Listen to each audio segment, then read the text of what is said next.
Assalamualaikum warahmatullahi wabarakatuh. Perkenalkan, nama saya Kaila Zidna Hairani Al-Mubarok dengan NIM 250701601175. Jadi saya akan menerangkan materi mengenai makna hidup pada dewasa tengah. Yang pertama ada pengertian. Pengertian dari makna hidup adalah cara seseorang memahami tujuan, nilai, dan arti dari kehidupan dia sendiri.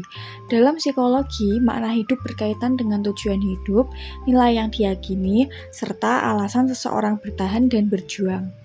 Sementara dewasa tengah adalah fase perkembangan manusia yang umumnya terjadi antara usia 40 hingga 60 tahunan.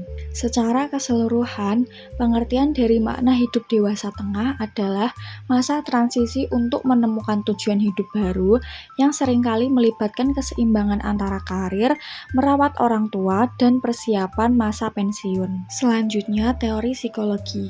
Teori psikologi yang pertama adalah teori logoterapi Viktor Frankl. Frankl menyatakan bahwa motivasi utama manusia adalah mencari makna hidup atau will to meaning.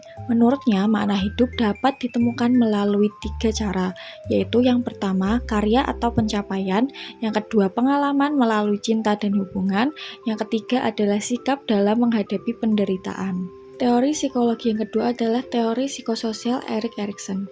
Pada tahap dewasa tengah, manusia berada pada tahap generativity versus stagnation. Artinya, pada tahap generativity, seseorang mempunyai keinginan untuk memberi, membimbing generasi berikutnya, dan juga berkontribusi. Sementara stagnation adalah merasa tidak berkembang, kosong, dan tidak bermakna. Sumber makna hidup pada dewasa tengah. Yang pertama adalah keluarga. Keluarga menjadi sumber utama makna hidup karena seseorang merasa memiliki peran penting dalam merawat, membimbing, dan menjaga keharmonisan hubungan. Yang kedua ada pekerjaan. Melalui pekerjaan, seseorang merasa dirinya berguna, memiliki tujuan, dan dapat memberikan dampak nyata bagi orang lain. Yang ketiga, pengalaman hidup. Setiap pengalaman, baik sukses maupun gagal, menjadi pelajaran yang membantu seseorang memahami arti hidup secara lebih dalam. Yang keempat, nilai dan spiritualitas. Nilai hidup dan keyakinan membantu seseorang menemukan arah serta makna hidup yang lebih tenang dan bijaksana. Yang terakhir, ada kontribusi sosial. Memberikan bantuan atau terlibat dalam kegiatan sosial membuat seseorang merasa hidupnya lebih berarti dan juga bermanfaat bagi lingkungan. Materi selanjutnya adalah tantangan dalam menemukan makna hidup pada dewasa tengah. Yang pertama ada midlife crisis. Seseorang merasa hidupnya berjalan di tempat atau kehilangan arah sehingga mulai mempertanyakan tujuan hidupnya. Yang kedua, penurunan fisik. Seseorang mulai muncul kesadaran bahwa kondisi tubuh tidak sekuat dulu, sehingga aktivitas menjadi lebih terbatas. Yang ketiga, ada perubahan peran. Nah, pada tahap ini, anak-anak mulai mandiri atau meninggalkan rumah, sehingga seseorang merasa kehilangan peran sebagai pengasuh utama. Yang keempat adalah tekanan pekerjaan. Pada tahap ini, tanggung jawab karir berada di puncak, sehingga tuntutan kerja semakin besar dan bisa menimbulkan stres. Yang terakhir, refleksi masa lalu.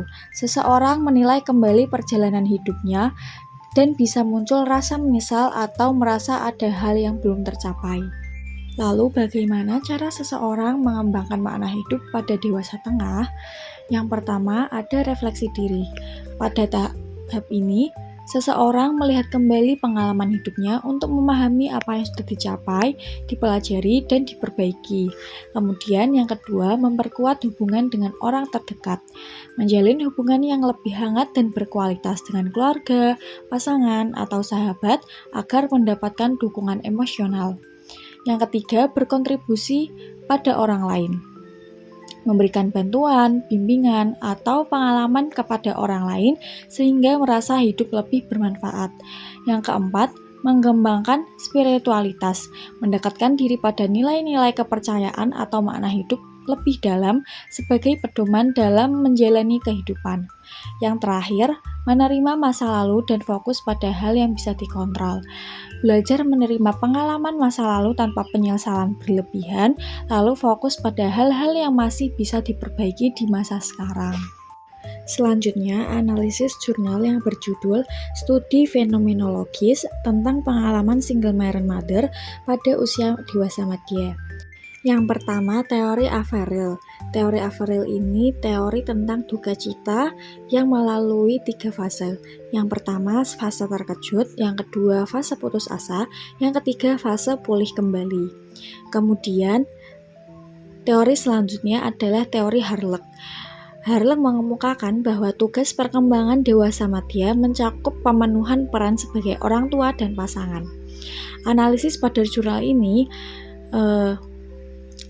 adalah pada usia ini, kematian suami menyebabkan kekosongan peran yang memaksa wanita melakukan penyesuaian drastis terhadap tugas perkembangannya.